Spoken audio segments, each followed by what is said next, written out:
and just continue modeling inside of our room. My goal is today to show you how to model a chair in the room, very similar to how we model the desk, just obviously different setup. And then show you a couple other things, and then get the animation set up, and then let you guys play for the rest of the class. That way you have plenty of time to go through and explore a lot of the tools that we're going to be using. So a couple things to keep in mind. When you first open up Cinema, you want to go to that Edit Preferences, and you have to make sure you go to Files, and then you tell it where your stuff is being saved to, or where your folder is.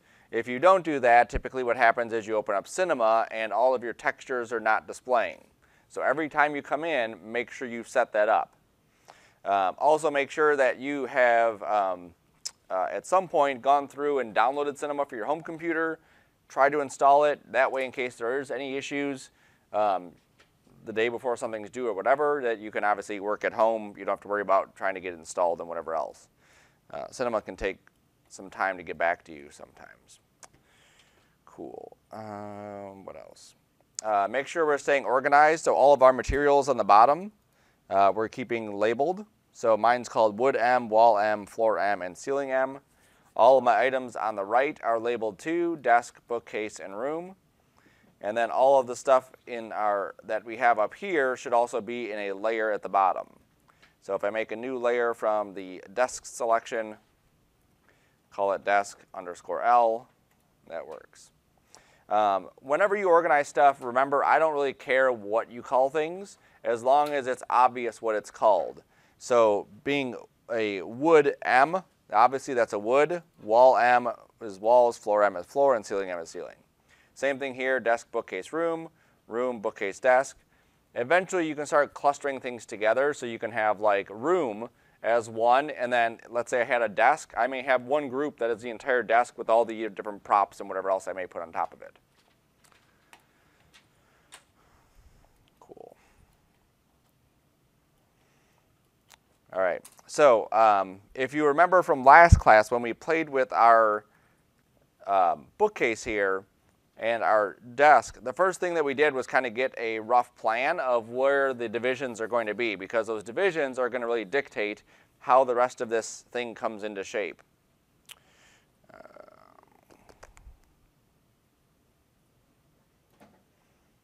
You stay up. All right, so I'm going to go to a new document. Yes, yes, yes, that's fine. Okay. So the chair that we're going to make is going to be a very standard looking chair, wooden chair. Again, look for reference because you want to see what things are going to look like. So something along, let's say this line or that line, just something very standard. And we're going to try to build all of this out of one piece, even though you could build it out of several pieces. So something like this chair here, I would probably actually build this out of several pieces, just because this piece is kind of oversized and it'll be a lot easier just to make that as a separate cube and then build the rest of the frame of the chair as another piece. I could even break this down into this arm is one piece, this arm is another piece, this leg is one piece, this leg is one piece, these bars are separate pieces, these bars are separate pieces. It all depends on how much detail you want to go into. The more detail you go into, the more realistic it will typically look, because you're building it like it is built in the real world, okay? So we're going to, in this case, just build it all out of one piece just so it's a bit simpler. So our desk, if you remember, we started off with this rectangular shape, okay? And then we divided it up. So for the chair, we're going to start off in a very similar way. We're going to start off with the base of the chair and then pull the legs out and then pull the back of the chair up. So this is the base, or the seating part.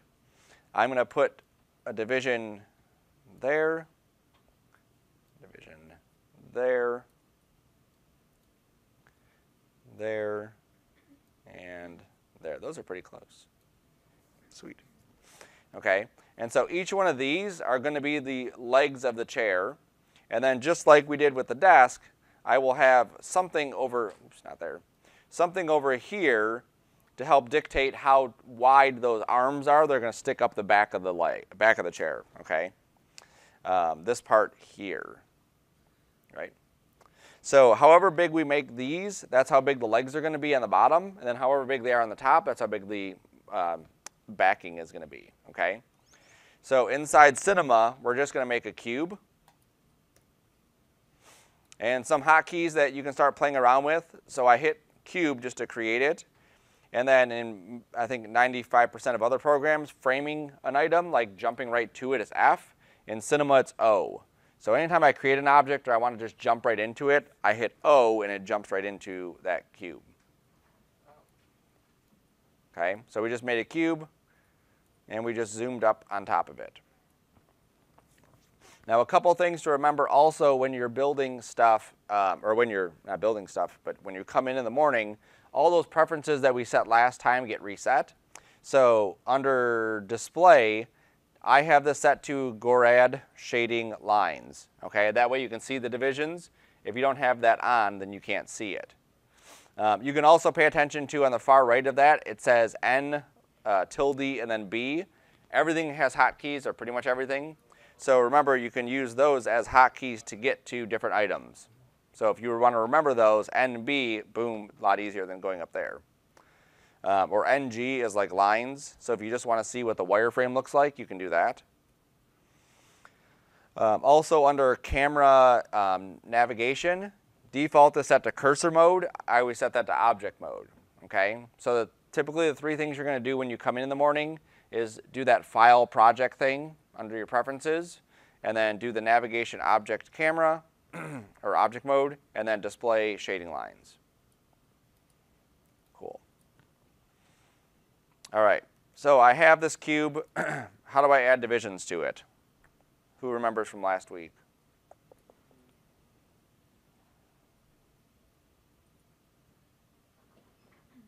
Sir? Using the edges tool?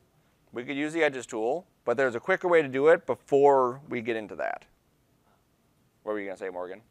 On the side panel, you can just add second. Yep, right over here in the attributes, right? So we can use edges. This way is a lot easier because we have it right here. And it puts them in nice and even. Quick question. Uh-huh. How do you get the panel to show up for this? So if I go to create this cube and then I hit the move tool, you'll see that the attributes change to the move tool's attributes. They don't change to the move tool or the cube ones.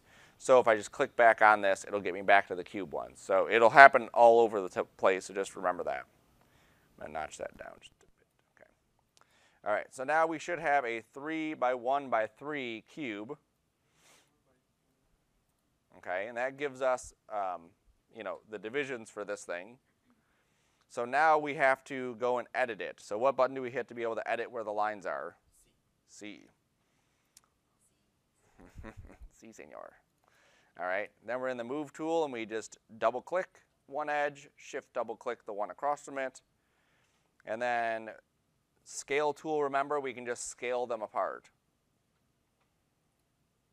My C isn't working for some reason. Oh no, Okay, good. No, it's not a one that did this. less than a week. Yeah. Now be careful too inside Cinema. Anywhere you click and drag, you're activating that tool. So even though I look like I'm pretty close to the red right here, if I were to click and drag this, it's actually moving or scaling it in 2 directions. So it kind of flattened out the seat. So just be aware of that, and every once in a while, especially as a beginner, spin around your object and make sure you can see it from all views, and definitely, you know, zoom in. We don't want to be ever here when we're modeling something like this. You want to be right on top of it. And that's where that O key really comes in handy, because whatever you have selected just jumps you right on top of it. Cool. All right, so now we can go back to model mode and then move it up to an amount, you know, wherever the seat's height is going to be, that's where you want to put this. So if you see where your desk is at, obviously the seat is going to be below the desk height. You could even use that middle click so you can see it in other views and then line up where that seat is going to be.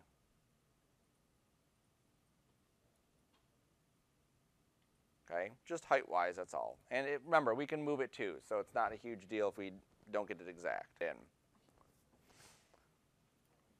All right, so now we need to grab these bottom faces here so we can extrude those legs out. So we switch to face mode. If you want to know the hotkey for face mode, it's just enter. If you hit enter, you can cycle through all three of those things, remember. So I can go to faces. I think they call them polygons for some reason, but yeah, it's faces. Okay, now do you remember the hotkey for extruding?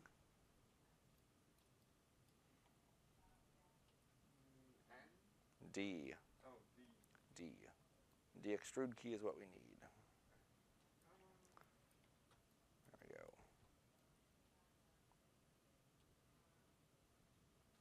So remember, click the faces, all four of them, grab the faces with the extrude tool, and then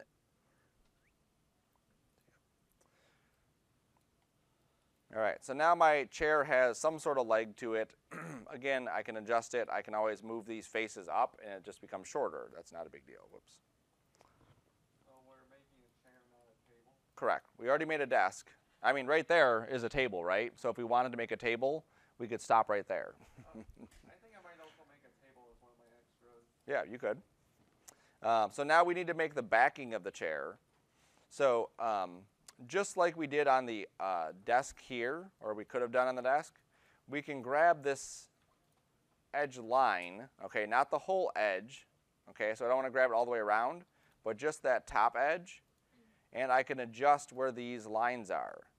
And what this will do is it will control how thick the back is. I don't want to go too crazy. I don't want it to be like that because that's way too thick for that back to be, for those arms to be going up the back of it. But, you know, just a little bit bigger is fine. So I just gave it a little bit more thickness there. I moved just that edge. Just what edge, sir? This edge here. Just so By clicking on them individually. Yep. Yeah, you have to do it individually. There's no quick selection for that. And then just moving it in.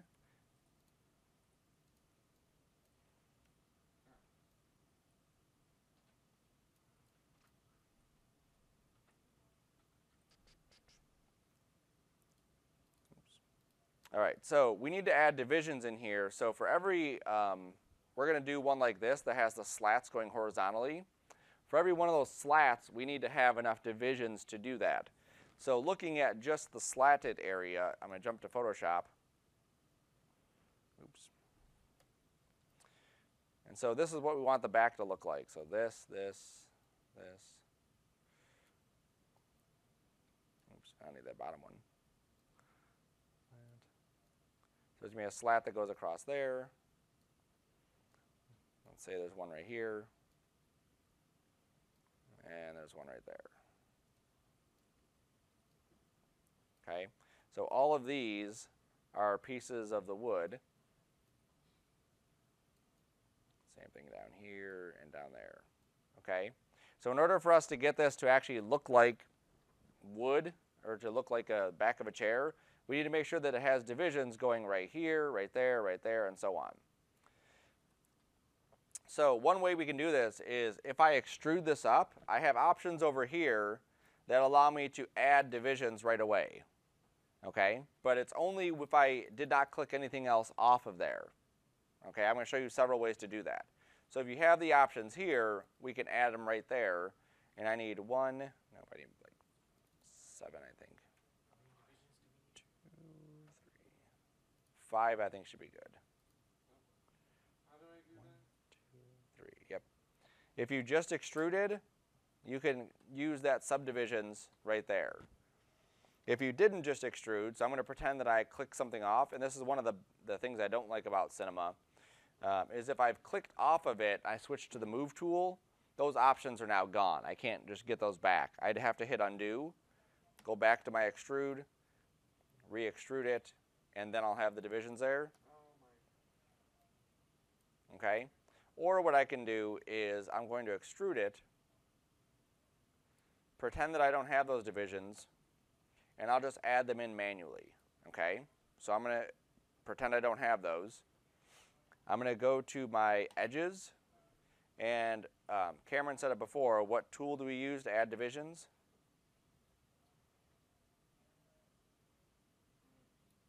You remember? the knife tool. Yep, they call it several things. I think the new one is called edge cut, is one, but we're going to be using plane cut. Okay, so what plane cut can do, and if yours has the divisions, you don't have to do this. You don't need to add like double divisions. All we need to do is add divisions there. So I'll show you why we don't want to use the other one. So before we use loop cut or loop path cut, this is what loop path cut will do, is if I click here, it doesn't automatically add one on this side. With this thing on top, it's very easy. I could just go like this, and it'll automatically add those divisions in there. So that's another way I could do this.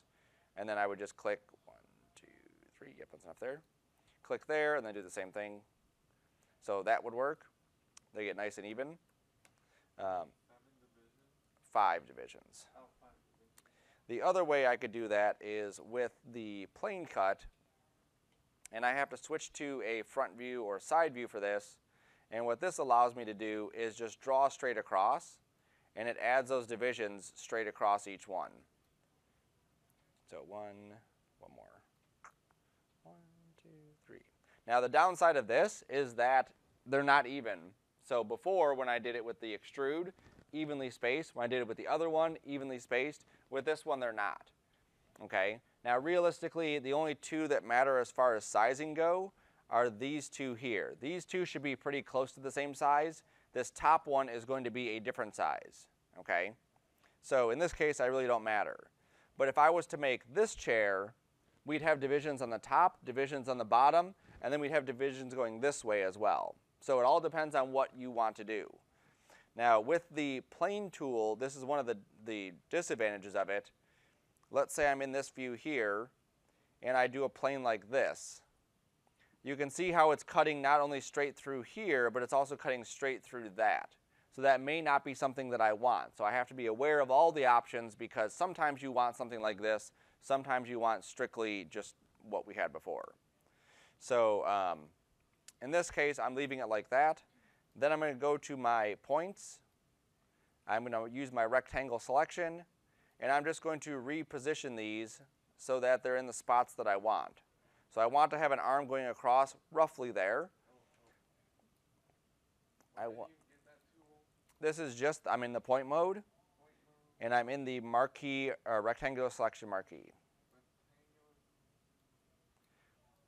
Okay, so I'm just repositioning these points because I'm planning on being able to, oops, not that, have these spots here be where I have those rungs going across. So that's what I want those to be. So reposition yours, the points, the lines, whatever it is, so that you have a nice distribution of them. Again, we can move things later, so it's not like it needs to be locked in. You just got to get it pretty close. Just because I do it one way one day, that's the only way to do it. So when I did this, and I was showing it up here, I grabbed the points and did that. Totally acceptable to do.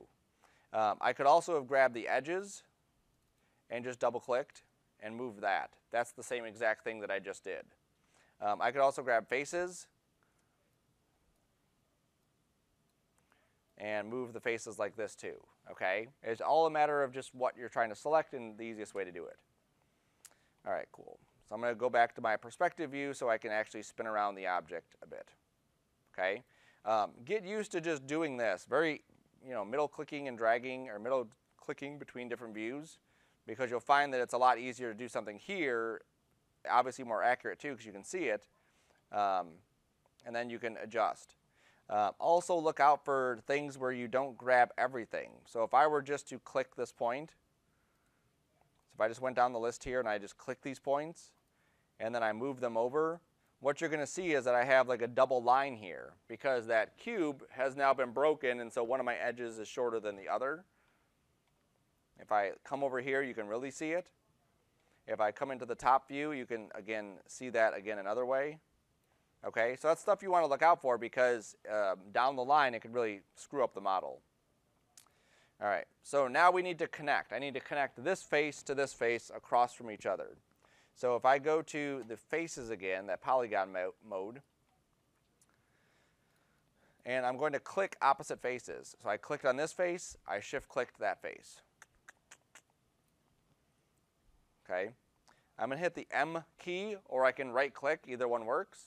and I need to do what's called a bridge. A bridge connects two faces together.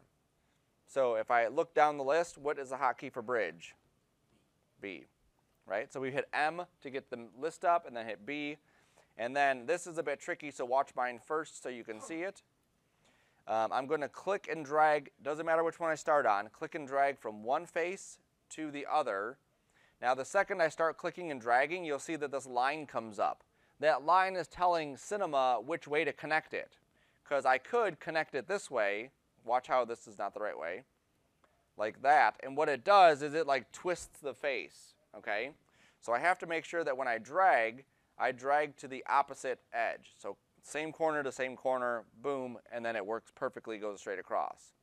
Then I'll select the next two, hit bridge, and then do that again. Yeah, there we go. Yep, and then do the next two, MB, and do that again. Okay, so do that to yours now.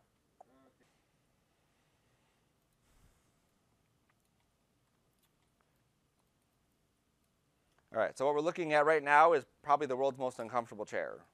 It's like completely solid. You would definitely get sciatic pain from sitting in this chair for any amount of time. So we want to add some sort of curvature to this. So anytime we want to change the shape of something, we always are going to need some sort of division to it, okay? So here's just some random divisions that I could add to this. So if I go to my loop cut and I add a division right down the center, and then I add a division over here. And then eventually, as you get more comfortable modeling stuff, you'll find that you just know where the divisions are going to go, and you can just add a bunch and then go back and tweak them. So I added 3 divisions on each one of these, and then I added 1 division in the middle of this and 1 division in the middle of that. And the whole reason for this is because I know here, I'm going to switch to my marquee tool, I just want to push these down. That's all that one is. I just want to give that just a little bit of a dip in the seat. And then the same thing for these back ones. I'm just going to push that back a little bit. Grab the middle one, push that back a little bit. Okay, and that will give us some sort of contouring to our shapes so that it's not so disgustingly flat. Yeah, my shape doesn't look right for some reason. You could also scale too. So if you wanted to scale the points together, it'll give you just another level of detail that you can add to those. Oh, I see. So you can move them, you can scale them.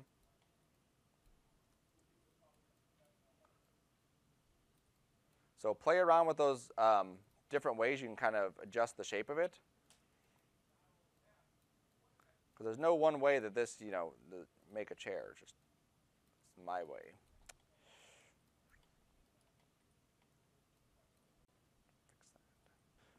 So like Cameron's question was, could we do that going up and down too? And if we go, you don't need to do this part, I'm just going to do this so you can see it. If I grab this face, and I use the bridge tool, I can also bridge that way too. Now you could create some pretty neat things just by taking some shapes and just bridging faces together. You can create some really awesome stuff. Bridge is a really excellent tool. It saves hours of time compared to what we used to have to do.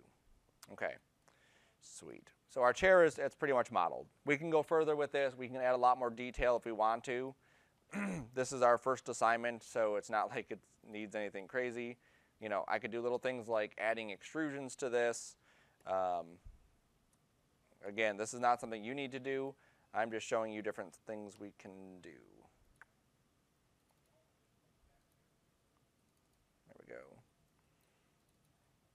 As you get more comfortable with the software and you start like modeling things on your own, you'll find that there's a lot of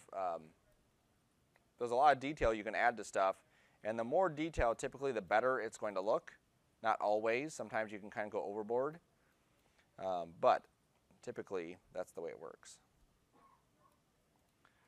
So even something like this, where I just did some extrusions, I added some divisions, and then I just kind of tweaked where those points were. This is just a nice little addition I could add on top of this. Now again, if this is for a video game, this is like a perfect chair for a video game, maybe even reducing the amount of divisions in here. But if this is something that would be, let's say, for a movie, or something that's architectural where I'm going to be, doing a walk around or something, I really want to have something that's a bit more detailed, broken apart. You can see even here on this chair. Yes. I want to zoom in. There we go. So on this chair here, the little details like being able to see the step right here from this leg to that makes a huge difference in the realism of the chair. Same thing with this. And then the same thing with this little cutout here on the seat. All of those things make a huge difference in making it look realistic. And then, the better you get at modeling stuff, then you can go fancy with, this crazy squishy chair. There are people that make money off of just modeling random things and selling it. One website is called TurboSquid. And this is a collection of my collection. So here is a chair that someone modeled. It's pretty fancy looking, $35. So if you modeled something and you're like, hey, this is cool, someone may want to use it in their scene, you can post it on a site like TurboSquid, and then you can make some money off of it. Now if you look at the details of this, you can see this one even has like little screws that are holding it together inside here too. The texture for this is also very detailed. And you can even see they have a wireframe showing what the wires or where all the divisions are. So this kind of stuff is always neat to look at. Especially like some of these people make, their entire job is basically just doing this. There was a job that came up 2 years ago, I think it was. And it was modeling props like this. And it was, you would get $100 a prop. And they want 10 props a week. So who wants to do the math on that? $100 a prop, 10 models a week, $1,000. You get $1,000 a week just for modeling and texturing stuff. That's a pretty sweet gig.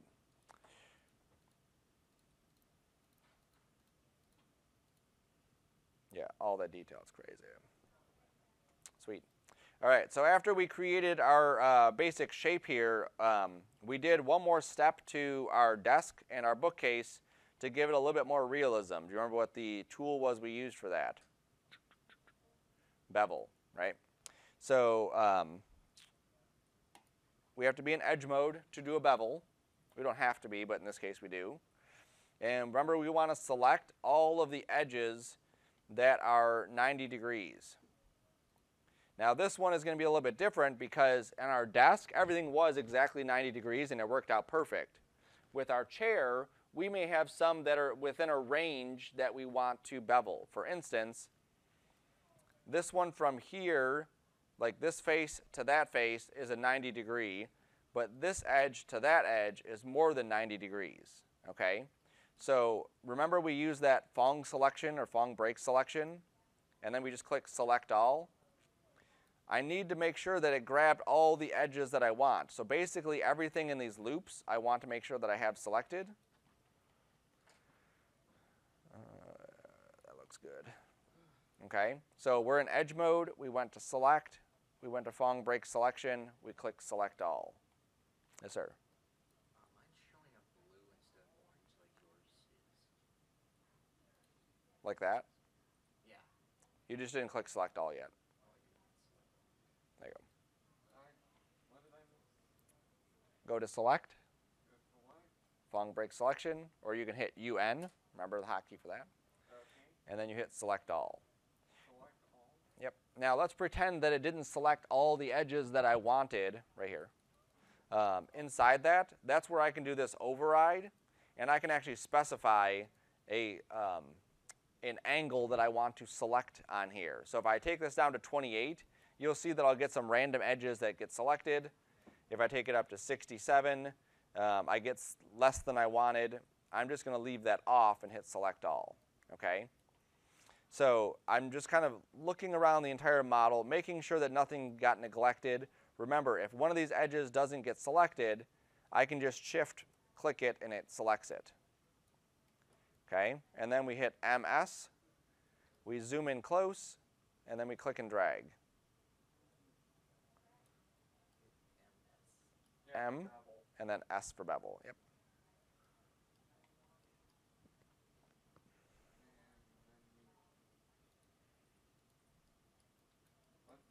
Here, we want to be smooth, we want to be sharp. So if we look at this, the edges of this look nice. Like right here, it looks like it's nice and smooth. But what I don't like is how blocky this area looks here and how blocky this area looks there. So what I want to do is put a smooth on it. So basically it'll smooth out the entire chair. So up here at the top, you can see there's a word called MoGraph and character. Right between those is this little like dotted box with a green circle in the middle, or green sphere in the middle. Okay, that's called subdivision surface. So the way that this is going to work is whatever, it's going to create a node called subdivision surface. Whatever's inside this node, inside this group, will be subdivided, meaning smooth. Okay, so if I click on cube, and then I hold down the Alt key, and then click on that subdivision surface, it will smooth out that chair. Okay, so I made sure I clicked the cube, I held the Alt key, and then I just clicked on this one right here. And that one will add it to that and make it smooth. So think of like in Illustrator when you have the pen tool and you've just clicked points. Okay, what we had before was just like, here are the points. And now that we've smoothed it, it rounds off those points. So it's not going to be to those same extremes. Now if I turn my wireframe off, so I go to display grad shading, this definitely looks better than it did a second ago because now I have some actual smoothness to it and sharpness. Okay, there are some weird spots like these little edges here are kind of like weird how they're transitioning. Again, this is our first one, so we don't care about it. Go to display grad edges. You don't have to. You can if you want to see what it looks like without it. Okay, so you can go to shading or shading lines when you're done. Now, I'm going to hit undo before I did my bevel and watch what happens to my chair. So this is before my bevel. I'm going to hold down Alt. Actually, I'll just duplicate this. Remember, Control, drag, I can duplicate. I'm going to Alt, click this, and that's what my chair looks like if I don't put any bevels on it. This is what it looks like when I do put bevels on it, and then do that. What? Come on, U, N, yes, N, S. There we go. All right, so there's that one, and then I will add that. Okay, so here's the difference between one that has a bevel and then the smooth. Here's the difference between one that doesn't have any kind of bevel on it at all. So what the bevel does is twofold. One is it holds those edges in there and makes sure that we have some nice edges or some nice like corners. And then two, it just makes sure that we don't like lose our shape when we actually smooth it out. Okay, so any of our objects we could add that subdivision to. We just have to make sure that we are aware of it. Now this is the nice thing about that subdivision. If you look over in your object panel, you'll see where it says subdivision surface 1. Let me delete the one I don't need. Subdivision surface 1, and then it should say cube underneath it, right? Can you see that? So if I wanted to remove this, just like you would inside of Illustrator, I can just drag it out, and now it's no longer being subdivided. Or I can drag it into it, and now it's being subdivided. Okay? So very handy being able to work back and forth. There's also a check mark on the far right of the subdivision. If you click that check mark, it turns the subdivision off, but still keeps it in there. Some things you may want to just see what does it look like subdivided, but not keep it subdivided. Okay? So like our chair, for instance, let's say that I wanted to go in here, and I'm like, oh, I really don't like how thick this is. I go to points, I've clicked on subdivision, and you'll see that I can't do anything, okay? My subdivision is basically acting as like a new object that if I want to edit the points, I would have to hit C. I'm going to duplicate it again so you can see why I don't want to hit C on this item. There we go. So I don't want to have to edit those points. That's like way too many points to even consider editing. There's like no reason to do that. What I want to do is go back to my original one. I'm going to click on the cube, uncheck the subdivision, and now I'm editing my original points. Okay, so now I can go in here and grab, let's say this, and this, and this, and the bottom ones too because I want those.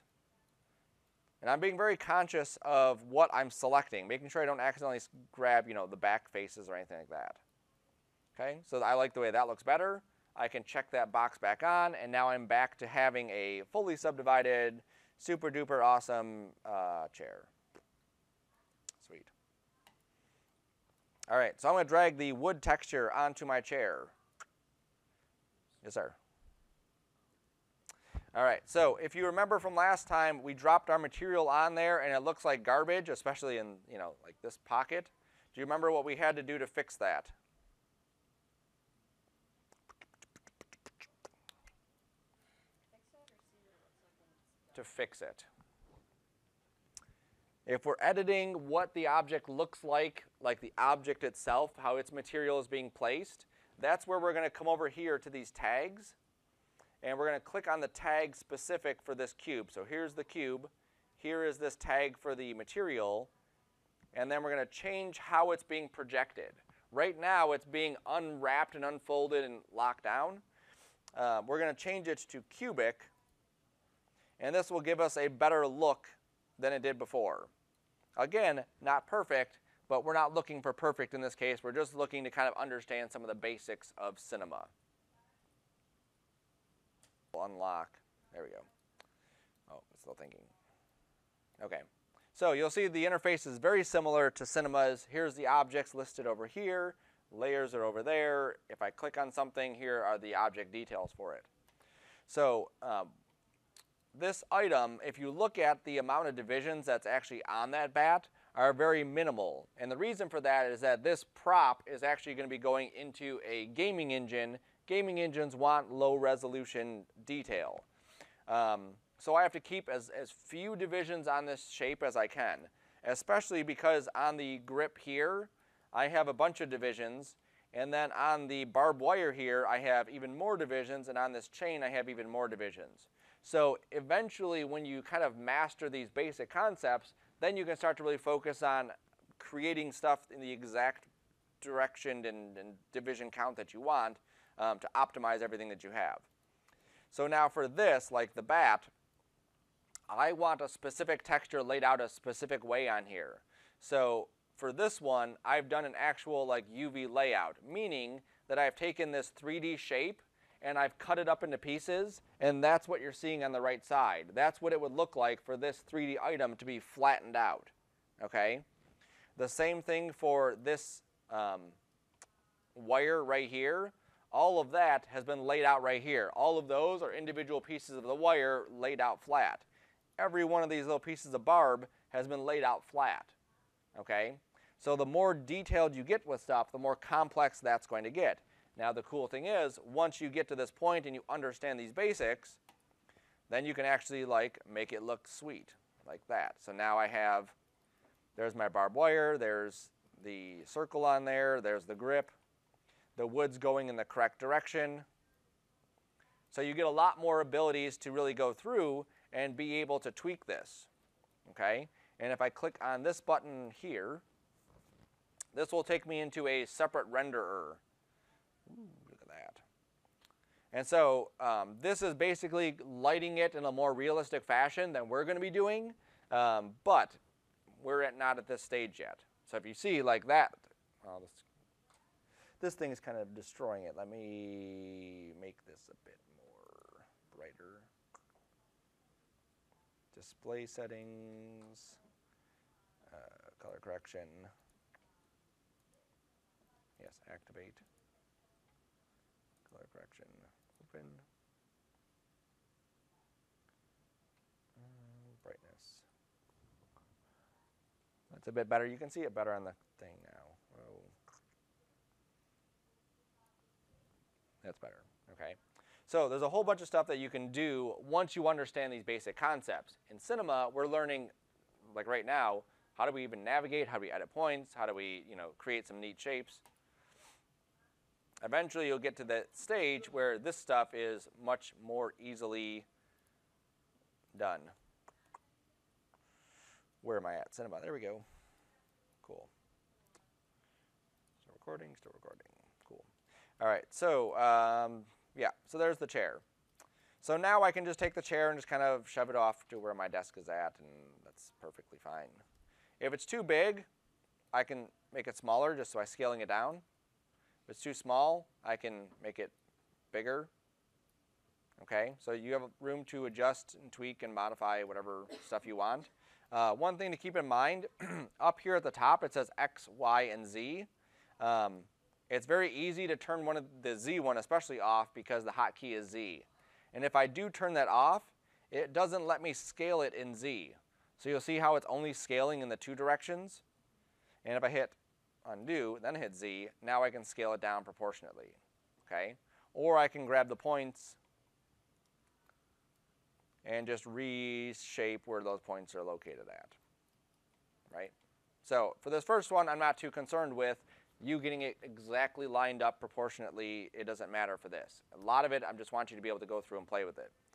Now, watch how I can take the same concepts I've done with all three of these items here in our room, and we can apply it across the board to other items that we build. So let's say that we wanted a picture frame. Okay, you know what a picture frame looks like, so I don't need to get a reference for it. Right? So How do you do that length and width thing again? remember we grabbed the dots. Okay, the top. Okay? So you don't need to follow along with this one. Yeah, I'm just trying to get it. All right? So I have these, basically the proportions of the picture frame, so it's a vertical one. Maybe it's like an 8 by 10 like that or something. You could even type in numbers here, like if you're not sure, and you know, like I want this picture frame to be an 8 by 10, I could say 8 inches or 8 centimeters by 10 centimeters. That's the wrong direction.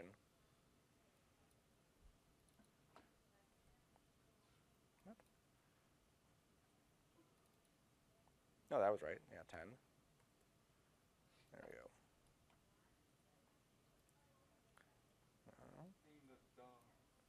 Oh, wait, never mind. That's 8. There it is. Okay, so now that this is an 8 by 10, I'll make this 1.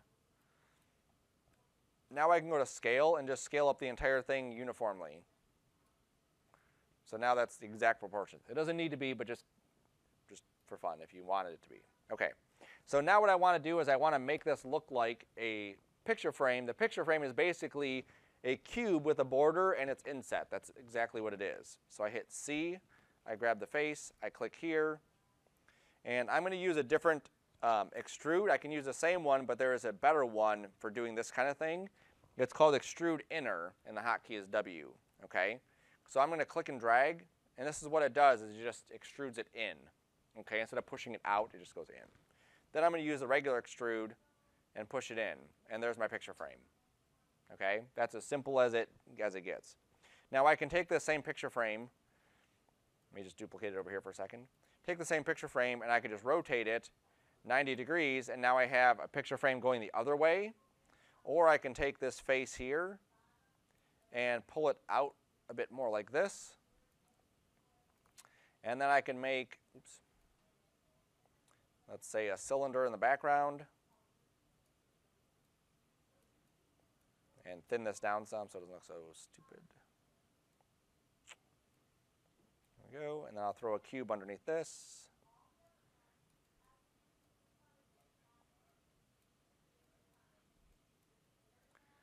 And there we have a TV or a monitor or something. Obviously I could add more divisions or whatever, but that's the gist of it. If I don't see something back here, there's no point in spending a whole lot of time modeling that. So if I'm going to take this thing and I'm going to put it on my wall, or I'm going to put it on a stand and you're not going to see it, then there's no point in even spending hours doing something like that. Yes, sir? I'm having difficulty. When you're done, can you please help? Yes. When I'm done, I will help. Okay? So very easily I could do that, or I could just create this entire thing out of this cube. So if I use those same concepts, I hit C. I'm going to extrude inner on this face. I'm going to regular extrude up. Boom. There we go. Now that looks like a stand. Enough of a stand anyway for what we're doing. I could even just grab these and scale those in. And grab this and scale those in. Push that forward. That's a very front-heavy screen. I'm sure that would fall over and break, so I'm just going to put that back and then push this whole thing forward, and that looks better. There we go. Okay. And then the same thing I did before. I can grab my edges, do my select all. Notice how because I have both items selected, they're two separate items. I did the select all and it still grabbed both of them. If I do my bevel, it will bevel both at the same time. So even though they're two separate items, I can still select all those sharp edges and still do the bevel on both of them at the same time, just to make my life a little bit easier when I do those kinds of things. All right, and that's a horrible screen too, because that's like a 4x8 screen or a 4x3 screen. We don't want that. When you do have something like this, you never want to scale it out like that. Look at the size of this compared to that. So I basically just like really distorted that. So anytime I want to change the shape of something after I've added all this detail to it, I really want to just grab the points and just move the points over. That way my borders still stay intact, and now it's simply a matter of then grabbing this and moving it over. This is like a dream screen right there. That'd be awesome, right? And I guess wrapping it around too would be cool, but that'll be another day. Awesome. All right, so that would be my computer screen.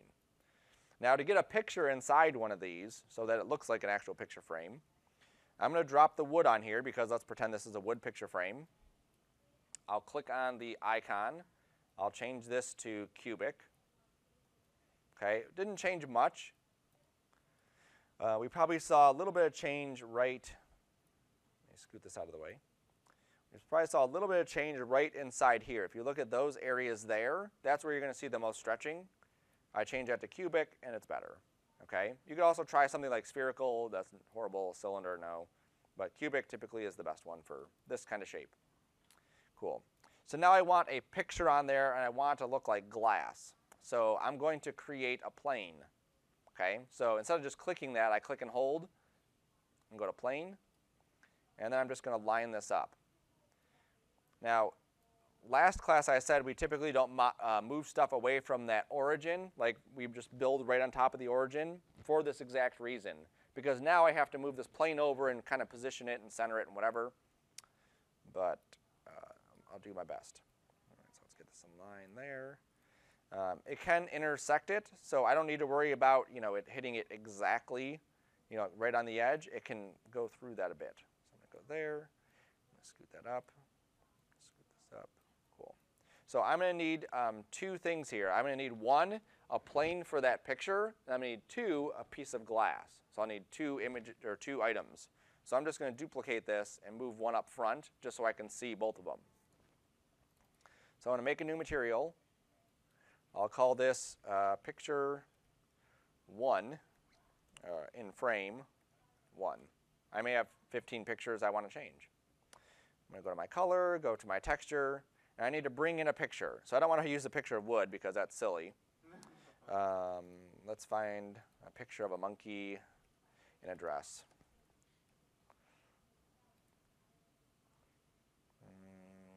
That one is adorable. The caption for this, the perfect wedding.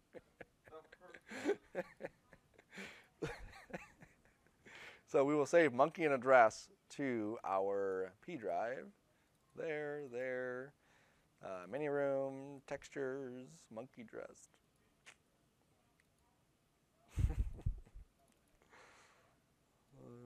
All right, so I'm going to take a reflection off of this, okay? So my glass is going to have a reflection. I don't want my glass to reflect also. I want my picture to reflect also just the glass. So this is just color, just monkey in a dress. I drop this onto my picture. There it is. Now the monkey comes in twisted. So if I come over to my mapping here, you can play with other ones, cubic, flat, whatever. If I click on this, we don't really get a whole lot of options. Under this texture, this is how the texture is actually being placed on that item. So if I just go to rotate, I can just rotate that picture. And that's makes the world a lot easier for us. You could also scale it too, like if you needed to adjust it. This thing right here. So there's our model mode right under that. R. Yep. Okay, so there's our monkey. Gorgeous. So now let's bring this picture frame, or this glass, back onto it. And there will be, just like in a regular picture frame, there's going to be the back of it, there's going to be our picture, and then there will be the piece of glass. The more detail we add, the more realistic this is going to look. This is a flat plane, so it's not going to look perfect, but it'll look good enough for what we're doing. So I will add another material, and this will be called, glass. So what color is glass typically? Grayish, whitish. Yeah, it's like a grayish, bluish color, but there's actually most of this color from the glass is going to come from this other property called transparency, okay? So I'll pick red up here, and I'll drop it on here so we can see this happen, okay? I'm also going to go under render, and there's a thing called interactive render region. So instead of me hitting Shift R every time and seeing what this looks like, I can go to the interactive render region, and what this does is whatever is inside this box, it's going to just re-render that every change I make. So when I change the color, it automatically will change the color of that box. And it's actually like rendering it out, not just like updating the color. So with this, I want to have transparency, so I have to make sure I check my transparency box. Okay, so now it's transparent. I also want reflection, so I'm going to change this to specular GGX.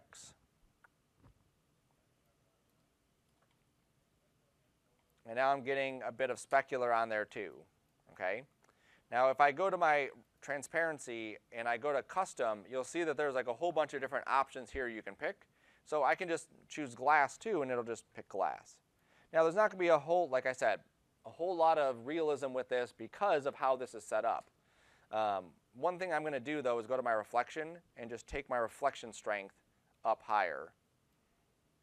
Okay, it really doesn't have anything to reflect into the screen, so let me grab my monitor.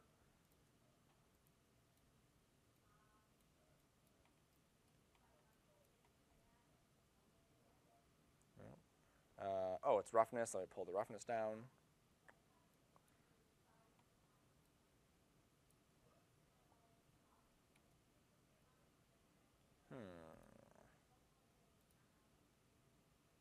Come on. Transparency is on, yes. Reflection, roughness.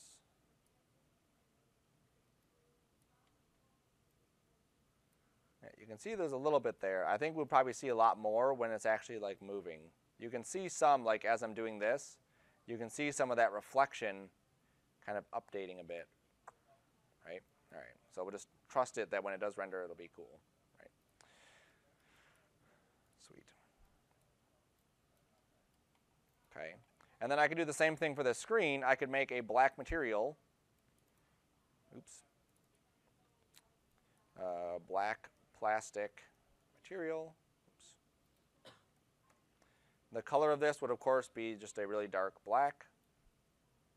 The reflection for it would be pretty wide.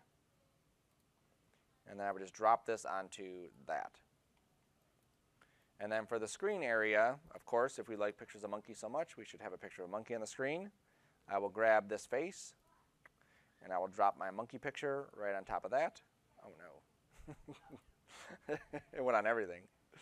Let me make sure that other stuff is deselected, and I will just grab that one face. There we go, and then that. Perfect.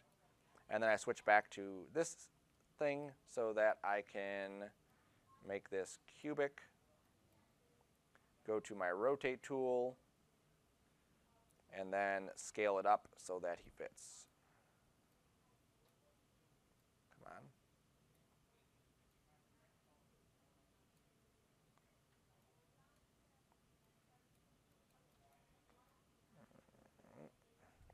And it's weird how it works, but I'm not moving it left and right. I'm grabbing the red, and that's what's adjusting its position, just how it works.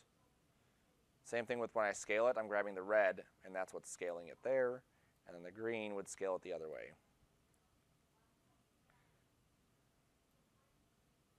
There we go. Now with this one, I may take that monkey picture, and I could add, a reflection to it if I wanted that one just to have it. But I would have to duplicate it, so I didn't have, two of them. Sweet. All right, so then I need to group stuff because this is like way too many items to keep separated. So these two planes and this cube here are all part of that picture frame. So Control G in any other program is grouping. Not in here, it's Alt G. Okay, so just remember Alt G is your grouper, and that is on your handout too. Yep. And then Alt G that, and then monitor. Okay. Now notice that I didn't name the stuff that's inside the groups. Perfectly fine. You don't typically need to name the stuff inside the groups for most things. Click on each item and hit Alt G to group them. Yep. How did you combine the stuff that makes up This one? the computer there? Oh, this? Yeah. They're not, I just grouped them. They're not actually combined. They're just two separate objects still. Oh. Okay. When I did the bevel, I just made sure I selected both. And then when I did the selection, it grabbed all of it. And then when I did the bevel, it did all of it because I had them both selected. Okay? So it's a huge time saver. Now, remember too, or remember, the first time you're probably hearing it, if I move something like this, so I just grabbed each individual item and moved it, that's different than me grabbing a group and moving a group. Okay? So anytime you group something, you then want to grab the group and move the group because it'll make, again, your life a bit easier. So this is my monitor. I'm going to put that up here. It's perfect. And then here's my picture frame, so I'm going to grab the group for this. Scoot that over here and rotate it.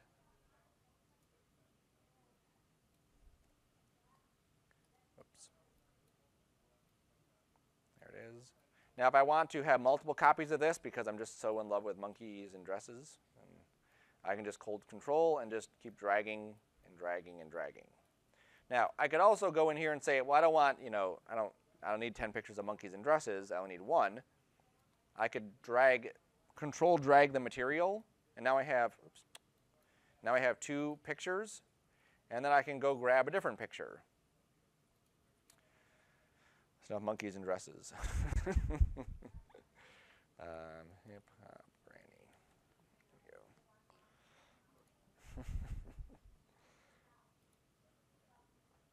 I like that one.